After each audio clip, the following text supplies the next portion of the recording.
it's really good to see some movement. The new administration versus the last 4 years. Did the last 4 years just feel kind of stagnant? It seemed like you didn't hear, see, or You anything. didn't hear, see. Like on the left side of the fence, and you watch this podcast. I am not trying to be offensive. And Well, Jesus right. love me. We were all made in God's image, no matter what side you're on. But this last 4 years felt like nothing.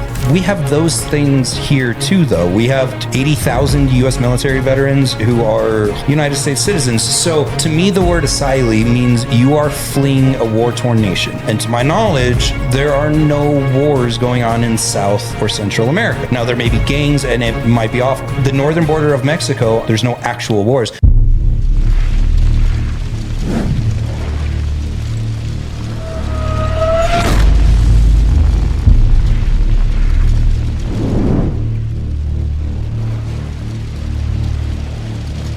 What is going on, guys? Welcome back to Burn the Ships. Chad Cabalka here with my greatest friend, one of my mentors, Mr. Garrett Townsend. GT, how we doing today? What's up, my brother? Hey, it's been 3 weeks, man. It's been way too. I think it's been more than that, has it? Well, I mean, it's been 2 weeks just for my knee surgery, and then you were on vacation, but that was during your surgery. But anyway, it's been too long. Yeah, it's been a minute. It's been a minute. So before we dig in and we dig into all that, I mean, how you been? What's been going on? Tell me about the vacation. Dude, the vacation was incredible. Where'd you guys go? We took the kiddos on a cruise into Miami. We were terrified about the snow, so we ended up doing our red-eye flight the night before. That's right. God, I hate red-eye flights. Yep. We left at 1 a.m., didn't get a wink of sleep. This big old body does not fit in airplane chairs. And got into Miami at like 6:30 in the morning, 7, something like that. We just found a place to eat real quick and then headed over and hopped on a cruise ship. Went to... You guys can get on a cruise. You get on a cruise ship that early? We hung out at this cute little street cafe in downtown Miami.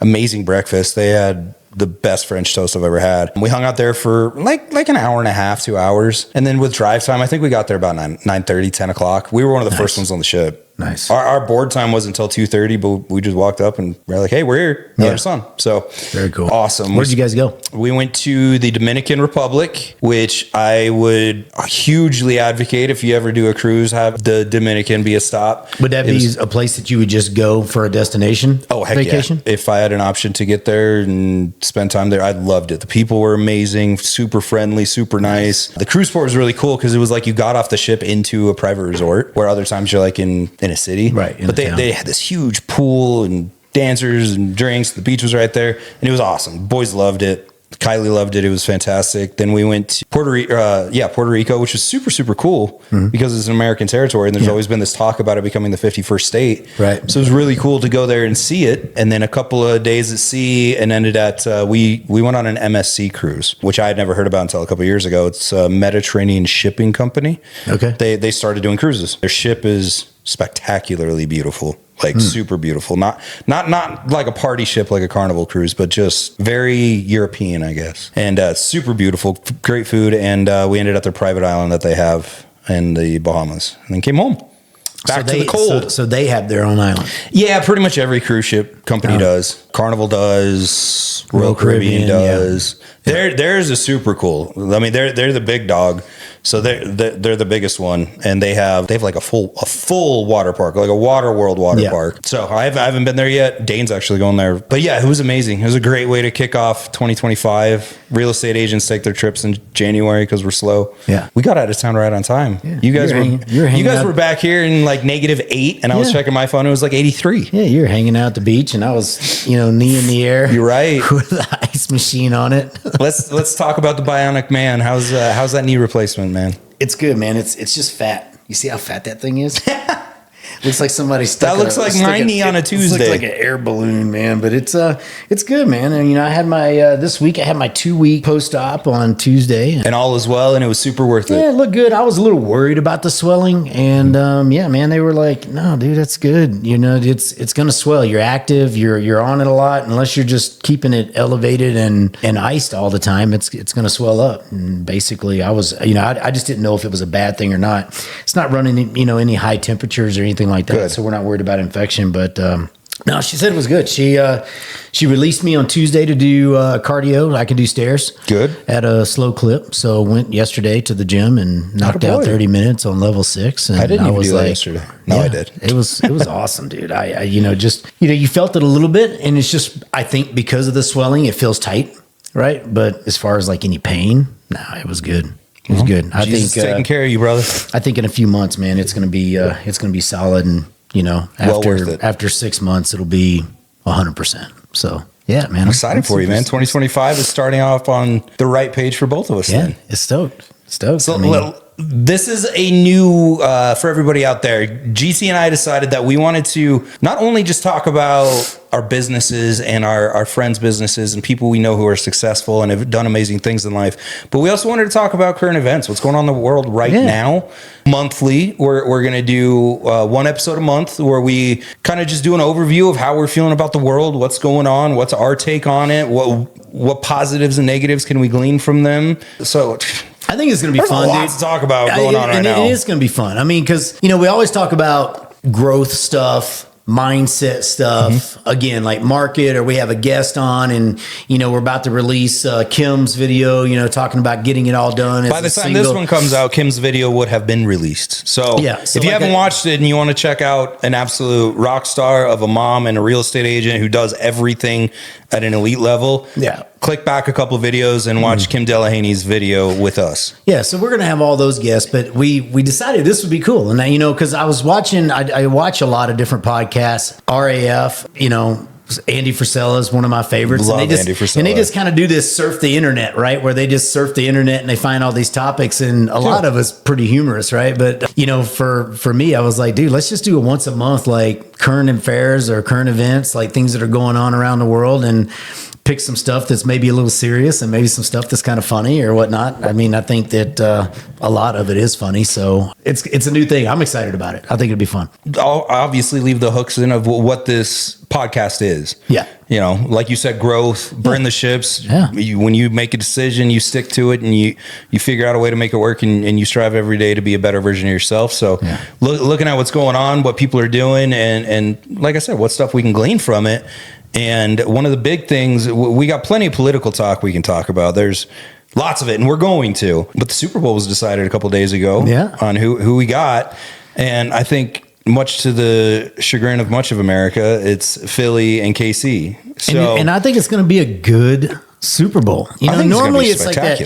I feel like when it comes to national championships and, the college, the NCAA national championship, Ohio State, Notre Dame. I had a gut feeling that Notre Dame was just going to come in and put a pound town on Notre Dame. I just felt like they were, because they lost that one game this season. And when they got into the playoffs, they played a really good Tennessee team and just smoked them. Yep. And then they played a good Texas team and just smoked them. And I was like, and then played the number one team in Oregon and just laughed them out of the building. Yeah. And so I knew.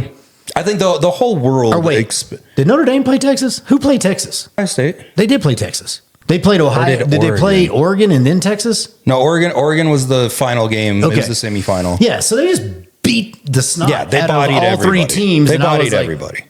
I mean, I was hopeful that Notre Dame would, because they defied all odds. I don't think anybody, including myself, had them winning the first playoff game. And then they just won and won and won. And I didn't even have them getting into the playoffs after they got embarrassed earlier in the season by UNI. I was just like, they can't compete with everybody else. And they made it to the national championship. So there's a lot to be said about. Absolutely. You took one on the chin that you didn't expect. Maybe you were looking to the next week. I can come back to our business where we think that we have a client in the bag, like an old friend. So we don't necessarily put the effort and attention into that person that maybe we should have, had it been, a referral from a high profile client. We pour all of our focus and love and attention into that. But the people who we've known our whole lives, who, are always around, they're loyal no matter what. Yeah. You can tend to slip a little bit. We get in our comfort zone and we slip a little bit. So if any of my friends are watching this, I swear I will not slip on you. Amen. And I'm not saying I do. No, but it does. It happens. It can happen where you're just comfortable and you're like, I got him. Yeah. And this is a good lesson that at least for that specific game earlier in the year, you can't overlook anything. If you have something coming up, small, big, or indifferent, you need to show up as if it's the national championship. Yeah, for sure. But going back to what we were saying is, I knew that was kind of going to be that game, right? Like I didn't think it was going to be a close game. First drive when Notre Dame scored, I was like, and the quarterback pretty much like ran, and got down there and scored. I go, well, he can't do that the whole game, so this isn't going to last very long, right? And anyway, they made it a game by the end. But usually that ends up being the case. And I think in the Super Bowl, dude, that Philly team is tough, and the Chiefs are tough. I think that's going to be a battle. I think it's going to be a heck of a game. I do think that, everybody knows we're in Colorado, and I've lived here my whole life, and I bleed orange and blue. I love the Broncos to my core. So to say this kind of sucks, but so you hate the Chiefs? I hate the Chiefs so much. Everybody hates the Chiefs. I used to hate the Raiders more. I hate the Patriots more, and then I hated the Patriots, and now I hate the Chiefs. But you hate greatness, and when you see what they have done, going to 3 straight Super Bowls with the turnover they've had and the injuries they've had, being able to sustain that level of greatness, which I've never been able to even get close to be the number 1 team in the entire world, win it all, and then instead of reading your newspaper clippings, going to Cabo, taking time off, not putting in the work, I got to give it to them. What they have done is insanely impressive, that they have been able to get to that level of success and then sustain it with a 15-1 season, year 3, and getting back to the Super Bowl. It's wild. Mahomes. And so Mahomes, Reed, Kelsey, just Chris Jones, that whole crew, is the way that they go about their business is something to absolutely admire. And they definitely, but still screw the Chiefs. And they definitely step it up at playoff time. Yeah. Like, it's just known, like they can have an okay season. I mean, the way they started this season, I was like, damn, this Chiefs team's not that good. And here they are in the Super Bowl. There was a stat that I saw one of the talking heads on ESPN say, and that this, don't specifically quote me on this because I'm pulling from memory. So in final drives of a playoff game where the team with the ball is down by 3 points, 7 points or less. So it's either a game tying or a game winning drive. The average conversion of that to either tie or win, the average is like 35%. Tom Brady, the GOAT, was the best to ever play football. Way better than that. He is 5 of 10. Half. Oh, really? 50%. That's still way, way better than the field, right? Talking about haters, by the way. I mean, it's just, again, people hate greatness, right? Everybody hated Tom Brady. I thought he was the most awesome. I think Drew Brees was second, and he was at like 42%. Still amazing. Wow. Yeah. Absolutely. When the whole season's on the line, whole world's watching, 42%. Guess what Patrick Mahomes is? 7 for 7. He has been in that position 7 times, awesome. And 7 times he has converted. The only person above 50% is Patrick Mahomes, and he has never missed. That's awesome. Talk about clutch. Yeah, that dude's... Talk about clutch. That is mind-bogglingly insane. Yeah. I could never imagine that kind of pressure to be in the middle of a field. The entire country is watching. You have 80,000 people watching. All of your everybody is depending on you to do and never miss. I mean, that got all the Swifties watching. They got all the Swifties now. I mean, that's above Tiger Woods level clutch. Yeah. That is clutch. That's like, I can't even, maybe a Navy SEAL sniper, like how do you get more clutch than that? I don't know. A heart surgeon, brain surgeon who's never lost a patient on the table. People hate him for it.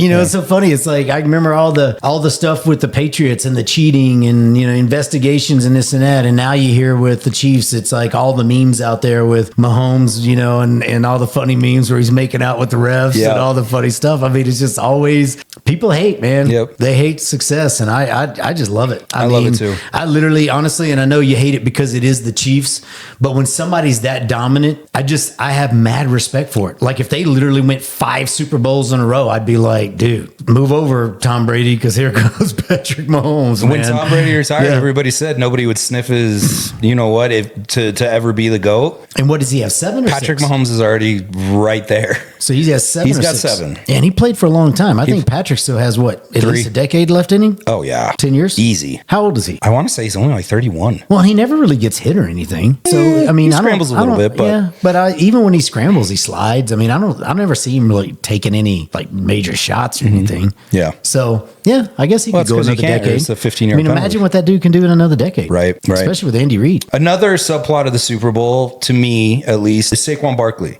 So Saquon was on the Giants. My favorite last running year. back, by the way.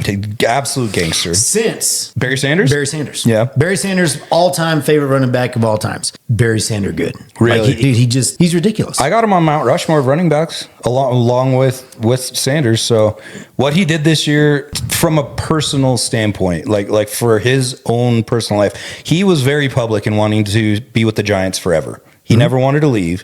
The Giants ended up paying Daniel Jones instead of him. So he walked, ended up on their biggest rival, Philadelphia Eagles. But he got rejected by the Giants and said no to. Instead of licking his wounds, feeling bad for himself, being like, well, maybe I am washed, I'm not worth it. The dude goes out there and does, I mean, his jump 180 hurdle over that guy. Yeah.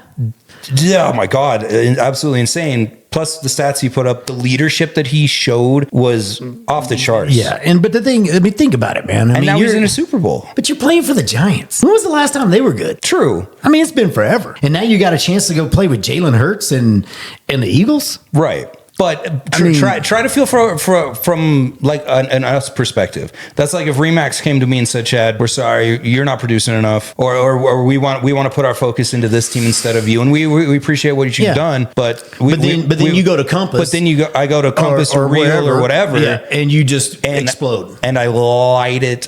How good that must feel inside his soul. Yeah. Daughters, and I'm just happy for the guy. And the guys, you never hear anything bad about him. He's never in the press for a DUI or a domestic violence thing.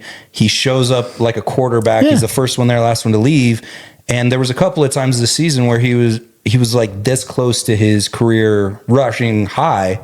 And Nick Sirianni, their head coach, said, "Hey, I'm probably going to pull everybody because we're up so much, but I really want you to get that record. Do you want to stay in?" He said, "No, let the young guys eat." He doesn't care about the record. I want to see the younger guys get their playing time. You don't see that, by the way. No.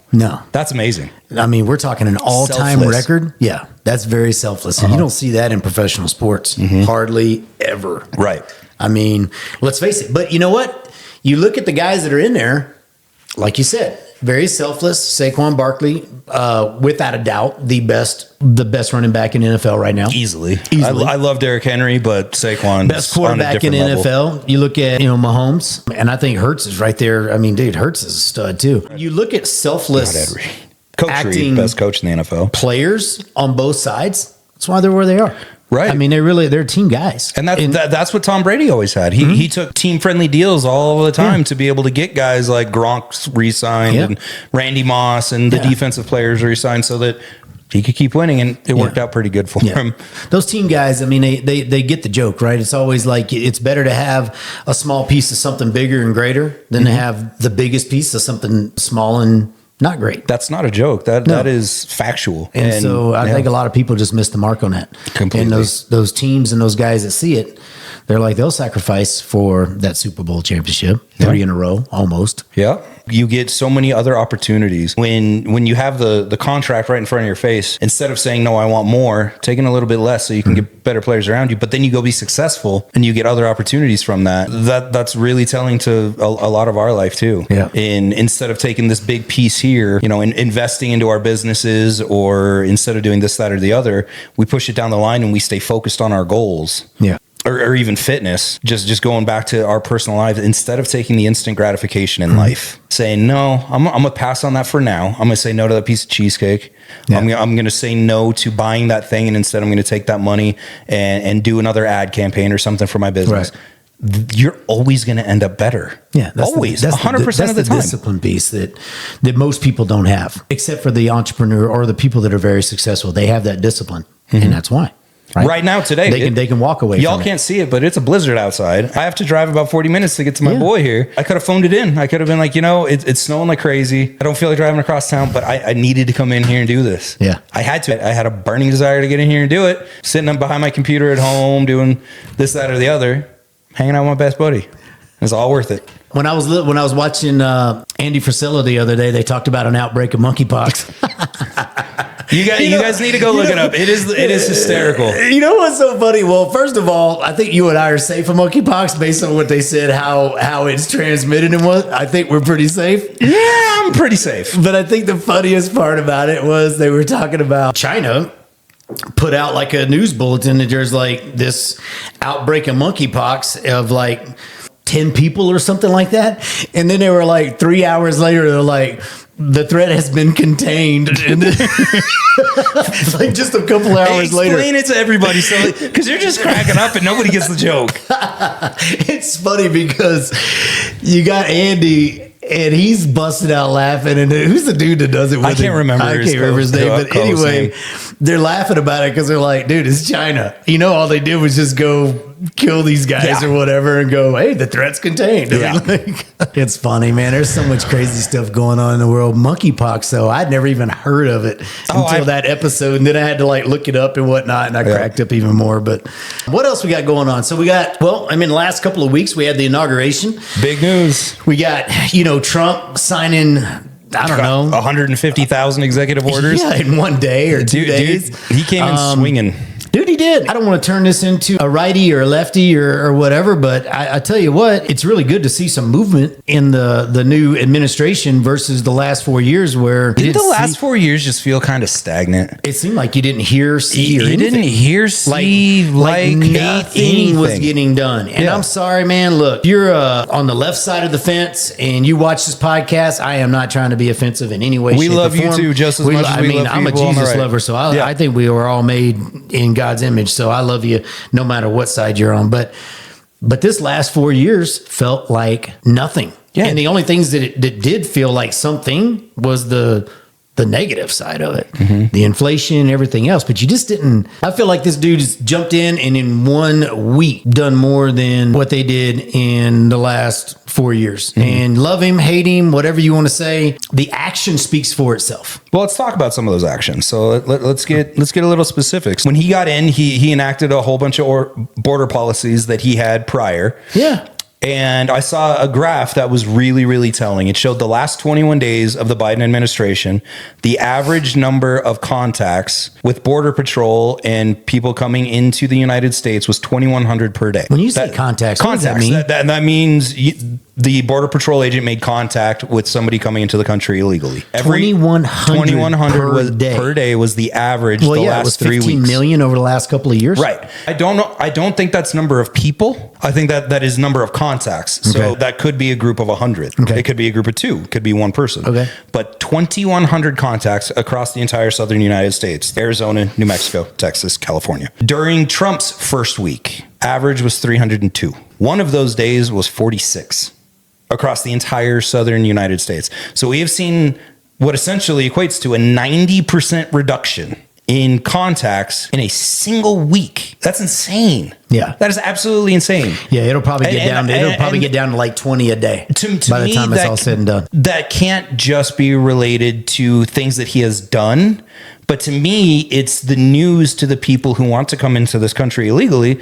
Hey, it's not going to work anymore. Those are people trying to get into the country. Nothing he has done illegally. Nothing he has done yet could stop them from getting in, but it wouldn't stop them from at least attempting. So to me, it's just the folks in Mexico, Honduras, Nicaragua, what other southern country you want to pick from. It is just their personal knowledge. Even if I somehow make it in, I'm going to be on a plane right back here anyway. So what's the point? Yeah. I think just the fact that he is in office and it's not in administration, I don't know if it's couldn't give a damn or invited them in. So if somebody sees that as a negative, just the though, news that he's there. Like, what is wrong with that? I mean, kind of a simple-minded, common sense kind of guy. My mind is just not very complex. My wife, crazy complex mind. We are very simple creatures.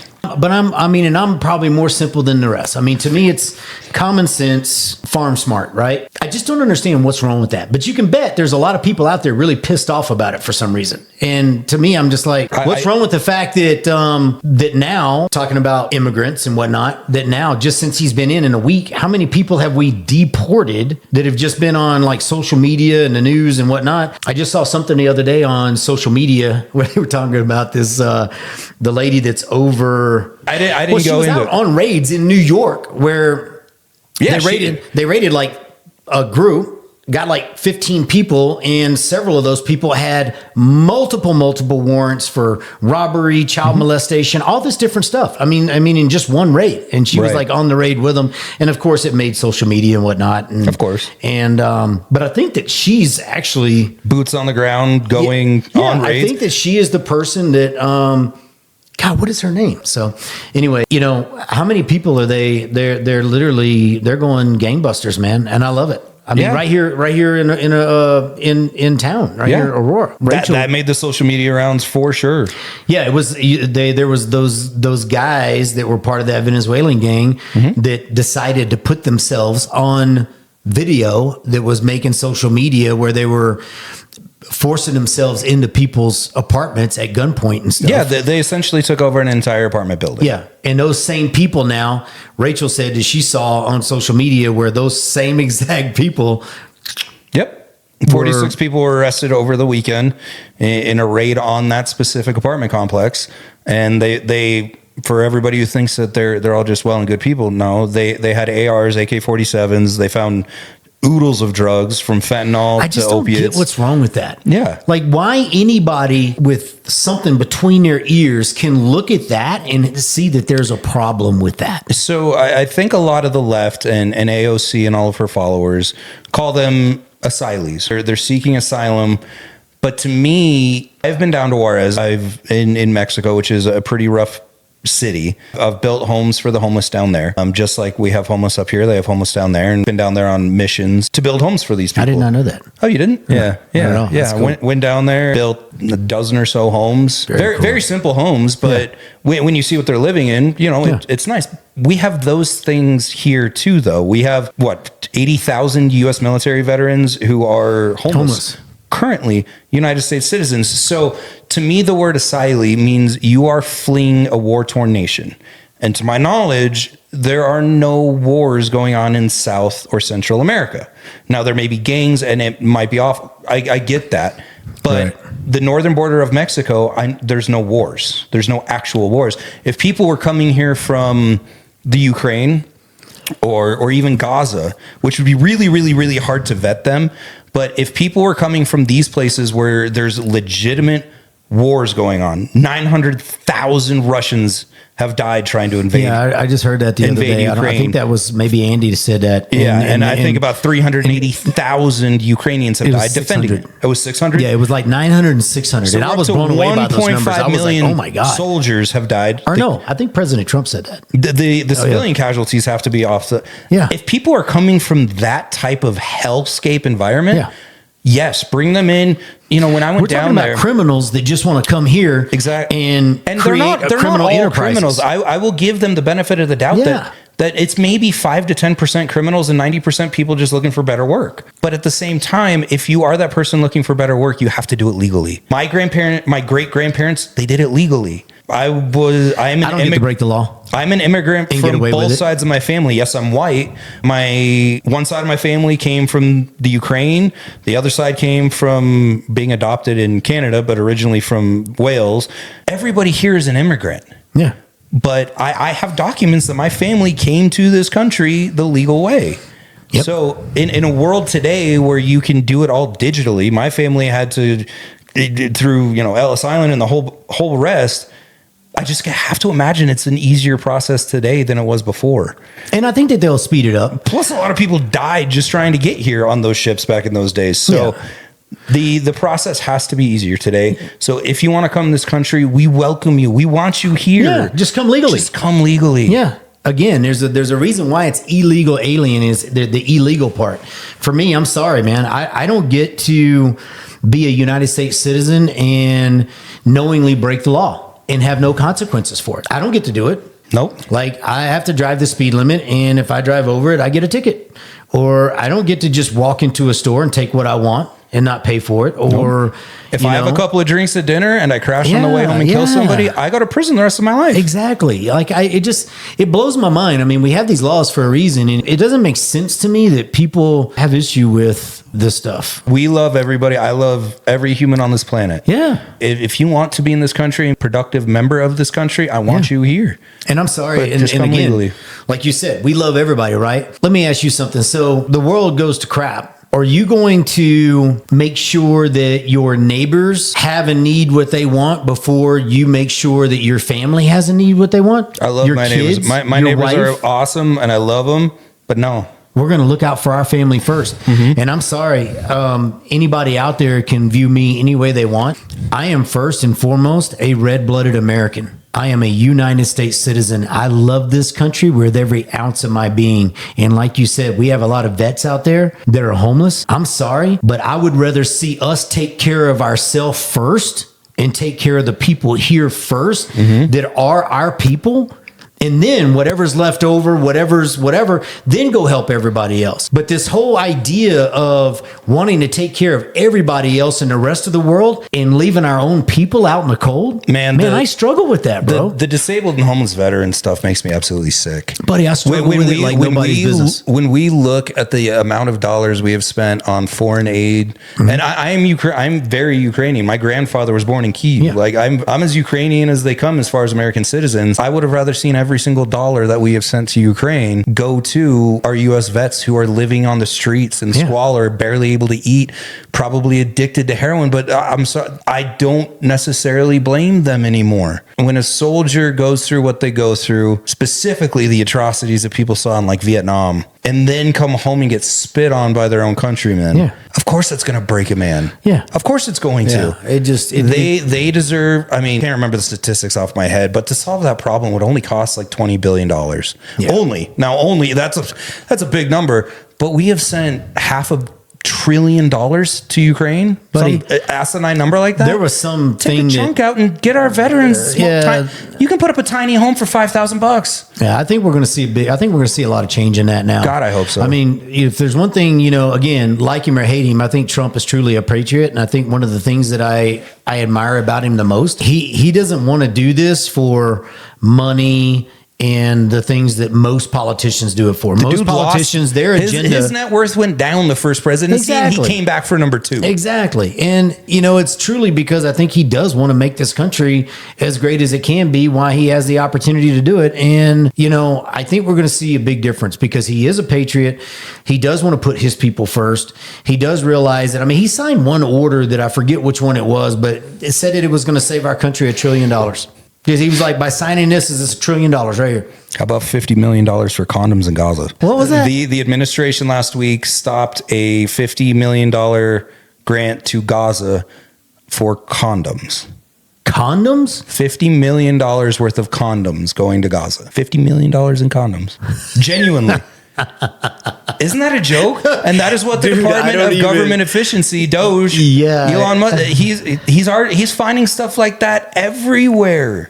Well, and the reality is what they're going to find is that $50 million worth of condoms going to Gaza was probably really maybe 1 million. And somehow or another, somebody got their hands through different channels or whatever. And somebody got laced with the other 40 something million dollars. I guarantee you. I mean, and let's go back to, I guess, current events and whatnot in this administration. The one thing that I think that I am most excited about, and I don't know why, I don't care if you're left, right, or whatever, that you don't get excited about this is transparency and accountability. Like, I truly believe that there are a lot of people right now crapping their pants that are in politics right now. All those people that are lacing their pockets with all these underground deals that we all know are BS, most of them.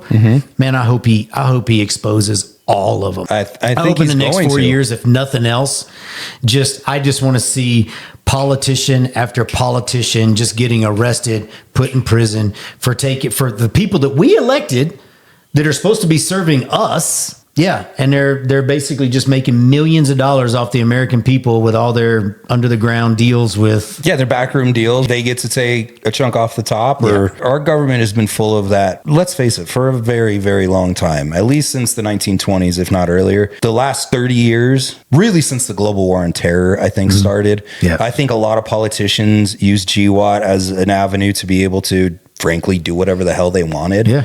And I think it's coming to a screeching halt, and I'm stoked I'm about excited it. about it. And I'm not saying all politicians are bad. I mean, I know that there's Absolutely not. I know there's a lot of them out there that do a lot of great things and truly want to be servants and serve this country and On the both people sides. and the people on both sides. But I think there's a lot of bad ones, and I just hope they get exposed. They will. Yeah. I think that's, I mean, in the fact that he's releasing all of the JFK assassination information, all of, what was it? The 1970s LSD CIA stuff. I can't remember what that operation was called.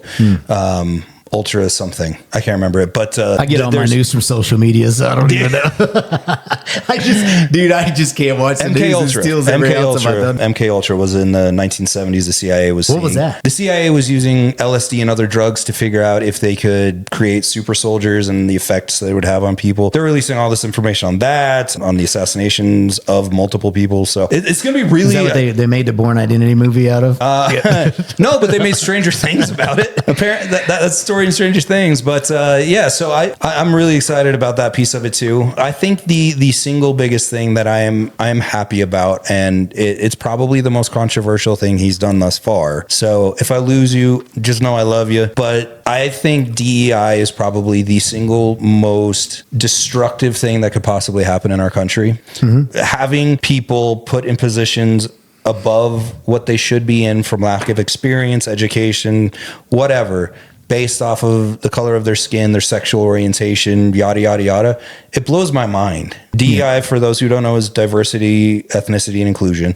And what it means is you have to have a certain number of each one of these people to be able to, whether they're qualified or not. Yeah, that's a problem. Yeah, you'll take the lowest hanging fruit when you have somebody who is a white male like me, but is a graduate of MIT and done this thing and that thing and that thing and that thing, and they get overpassed by somebody who has still probably had some successes, but is not the best person for the job strictly based off of their gender, their sexual orientation, something like that. It's crazy.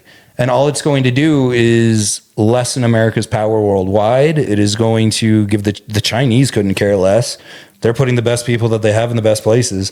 And that is how a country stays strong. So I think DEI is a joke. Yeah, but and the thing is, you talk about diversity, you talk about racism, you talk about equality and all that. I mean, would you ever want to be put in a job position because of, I don't know, your color? Hell no. No. I'd turn it down. I want to earn everything I do. It's earned. And I would be almost offended if I earned something because of my color or something. Because to me, when you want to talk about racism, like, I just don't get it. To me, God built every single one of us, right? I could care less if you're brown, purple, black, white, whatever color you are. To me, the best person for the job, male, female, whatever, the best person for the job is the best person for the job, period.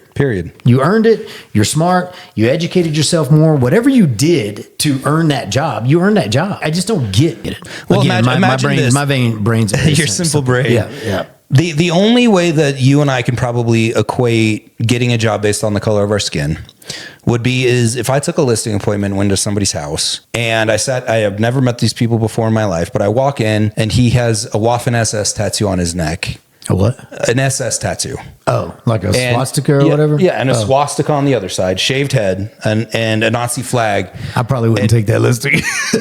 I sure as hell wouldn't. I'd probably be like, dang. No, I wouldn't. Yeah. I would get up and I would say, you need to find somebody else, and I wouldn't even sit down. Yeah. I'd be like, no, I'm not going to work with you. And that's just because you have that right. He would be coming to me with people that align with you. Right, but he would be coming to me based on he would see me. I'm a big white dude, and he'd be like, okay, I'm not going to hire a black man or a Mexican woman to work for me. I'm going to hire that white guy.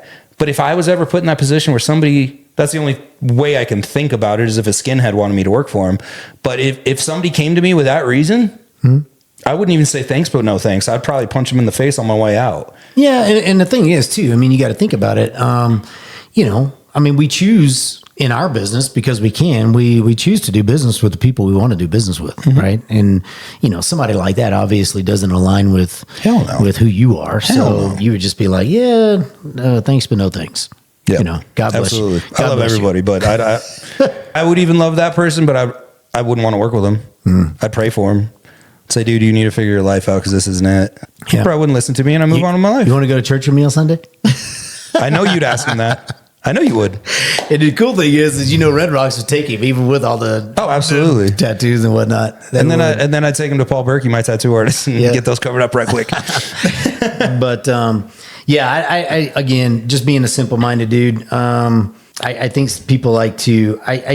I think sometimes people want to over dramatize things when there shouldn't be. I mean, the right person for the job is the right person for the job. It's what America's been built on. And I think we're going to get back to normalcy just because, dude, I feel like in the last couple of years, some of the stuff that I hear that goes on in the schools and whatnot, to me is just bizarre. When you hear these stories about, people letting their kids dress up as animals and identify as animals and go to the schools, and you hear that the schools are putting litter boxes and I don't even know if it's even true. I don't care. It's just so bizarre to me. So like, weird. Is any human race in any other country around the world do this kind of crap? It's it's just bizarre. So hopefully we'll get back to some normal, you got It's man scary and woman. having a kid in school right now. It really is. What's that? It's scary to have kids in public school because you don't get to be in the classroom. Yeah. I know that you have one in a public and one in private, right? Mine are all in public now. Oh, are they? Yeah. So two of them. Yeah. It's tough not being able to be in the classroom and know exactly what's going on because you used to never have to worry about this. Yeah. When I was a kid, my parents knew I was learning multiplication, U.S. presidents, and saying chemicals. Morning prayer was okay. Saying the Pledge of Allegiance was okay, and and it's like what's really really cool about Douglas County, Colorado, is they still say the Pledge of Allegiance every morning. Awesome. I love it. I mean, dude, that's how we grew up, right? Every single day. I think that it's kind of sad when I saw somebody on social recently. She was talking about it was I don't know if it was a comedian. I don't remember who it was, but she was talking about it's kind of sad when you see somebody driving down a road with an American flag on their vehicle or something, you automatically know that they're a conservative. It's true. Why is that? I don't know. get that. Why is it that it feels like, you see somebody with a bumper sticker that says, love my country, love the troops, save the troops. You see American flags. You see like real patriotic people. It's assumed it is assumed that most of them are conservative right people, Republicans. Yeah. Why is that? I don't feel like all the Democrats out there don't like our country. Like why? But why is that? I think it's shame within the left community that they still love our country, but to say it outwardly, I do think that there's some shame in that statement amongst Democrats. Yeah, I don't get it. I don't either. I don't get it. For anybody who's ever served in the military or first responders, they deserve our public acknowledgement of what they have done to allow us to do what we're doing. Yeah. Well, I know there's a lot of great patriots out there that I know personally that I believe are, more on the left side. But I don't know if I could see them driving down the road with an American flag on their vehicle. I don't know. Anyway, I saw something the other day talking about the border. There was I sent it to you, I think. There was this guy on the New Mexico border that talked about we just took possession of the mountain again or something, or the hill or something. And it was a mountain that's on a border of New Mexico and the U.S. New Mexico, which is in the U.S. New Mexico in Mexico. Yeah. And lots of Mexico. This guy acted like they just won an all-out battle. Right. I mean, he was, thank God for this and this and that. And I was just like, wow. I mean, he basically... Well, correct me if I'm wrong, but it was actual sovereign U.S. land that it was being controlled by cartel. By cartel. Using it as a lookout for customs agents and border patrol agents. And it is U.S. land and it is his property. And through everything that's happening, he's got that. Why does an American have to worry about a cartel gang taking over part of his land? I don't know. But this guy looked like he just won a battle in Iraq or something. And I'm like, dude, this is U.S. soil. Yeah. The fact that this is even a thing blows my mind. How that was ever allowed to happen and why he had to fight. I don't know if he had to fight the war by himself to get it back or if it just was the U.S. Border Patrol finally showed up and took our country, literally land from our country back from cartels. That's It's mind blowing. It's mind-blowing. But you know what? I think that there's a big difference in movement and progress. And I believe that we are finally in a place now where, again, I don't care what side of the fence you're on. Let's just all pray that we see not just a bunch of movement or a bunch of activity, but we see progress in the next 4 years. See Americans taking care of Americans. Dude, I want to see this country where we all love each other and we support each other and we take care of each other and put our people first. Right. There's been so much focus on everything else. Let's focus on our own house for a little bit. There's a reason why when you get on an airplane and they say if you're traveling with small children and we have a lack of oxygen, put the mask over yourself first.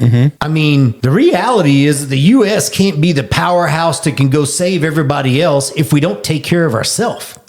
Fact, right? It does feel like we're starting to take care of ourselves again, though. And it's only been 10 days. Yeah. Not even since all of it. So, 10 days exactly. So it feels really, really good that it feels like America's taking care of America again. And I think it's only going to get better. And again, I hope we don't. It's pretty obvious where both of us sit. Yeah. But we are both sitting in this place from a place of love, a place of compassion, a place of general want for unity for our country. Yeah. And, just getting back to Americans loving Americans. Yeah. I don't want to separate. Like, I don't want to look at somebody that are, different race or whatever and feel any differently. To me, we're all the same, man. We're all God's children, period. Once we get America figured out again and get our people taken care of, get the fentanyl out of our country, get veterans taken care of, when we have that on lock again, because I feel like we had a point where we did. Right after 9/11 is the last time I can point to and be like, hey, America felt, it hurt. Yeah, it was kind of like a reset. It hurt real bad. Yeah. And it was heartbreaking and crushing. I remember that day like it was yesterday. But for that next year or two, it felt like America was America. Yep. Everybody was looking out for each other. And it just, I don't want there to have to be something like that for us to be able to look at our neighbor and be like, I love you. I want to take care of you. Let's figure this thing out. Yeah. And as painful as it is for a lot of people on the left, I think a lot of changes have to be made for us to get there, starting with getting rid of illegal immigrants, getting our funds back in the United States, and figuring us out. And I think the jelly on the toast with all that is, I feel like there is an enormous movement out there of people that are accepting and moving in the direction of Jesus Christ, man. Let's circle back to the national championship game. Yeah. Notre Dame, historically Catholic private university, and Ohio State, who has been the football players doing prayer outside of the student campus area. Like it was on a level of something I had never seen before in college sports. And it ended up with those two teams being in the national championship. You can't tell me it's coincidence. It's not. And just when all the influential, I would say social media influential athletes that are out there and just big influencers that are all,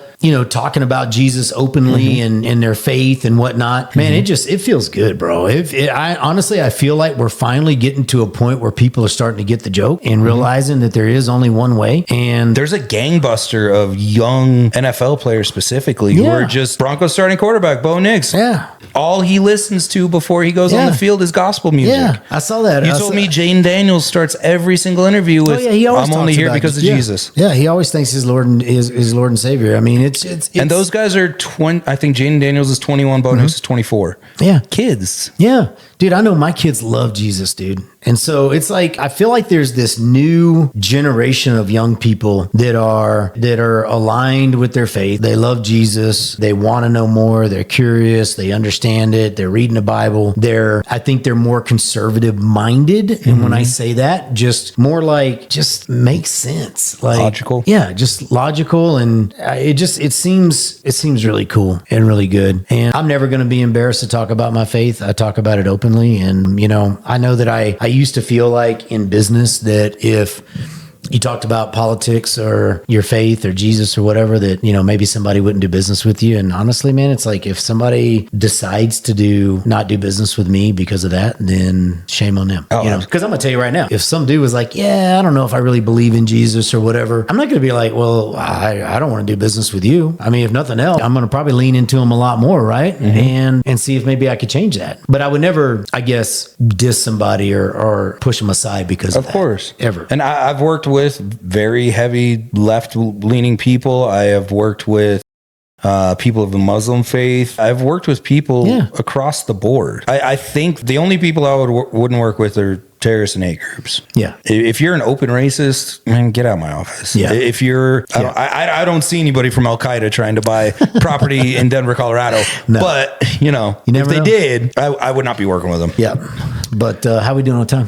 We're right at an hour. All right. Almost to the minute. Let's wrap her up. Man, this was an awesome podcast. This is fun. It's good for me too, because we're just sitting down chatting. That's what this whole podcast was meant to be about, was just you and me chatting it up and bringing in the politics, the sports, the current events. It's a lot of fun to just sit and chat with my buddy. It's life. And here's what I will tell you guys too. Both of us here, if things with this administration, just so you know, they're not doing what they say and whatnot, and it becomes something that we will talk about that as well. Oh, yeah. I believe in accountability. And Yeah. you could bet if there's a lot of this and not a lot of, movement and progress, then you can bet. or if the progress is negative, if he's doing stuff that's just like, what are you? Yeah.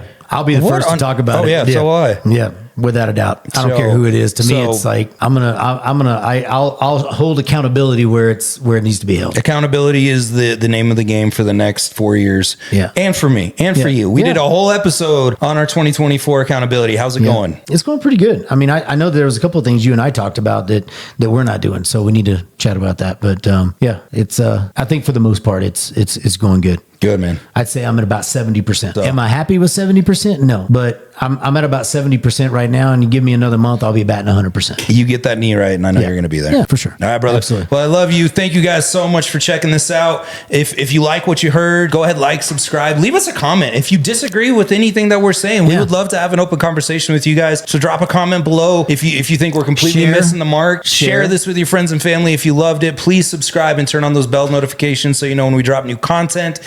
GT, I love you, and I can't wait to do another one, bud. All right, next week. See you.